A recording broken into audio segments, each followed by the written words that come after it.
Hello everybody, welcome back. Today as well we have got to another video. In this video I'll show you how you can sign in on Lazada app, but before that please do make sure to like our video, subscribe our channel, and yes, without any further delay, let's get started.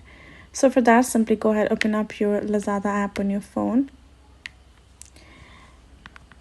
and then from over here you're simply gonna go ahead, tap on this option of account at the bottom. Then you're gonna find these two options including sign up and login. Tap on this option of login and choose any method that you would want, or you can use a via password, mobile number, anything. Once you're gonna simply choose the option, for example, if you're created with the Google, you can tap on Google, tap on continue, choose your account and tap on continue for you to simply log in, right? And then simply enter your phone number for further, and then that is it, you are simply good to go.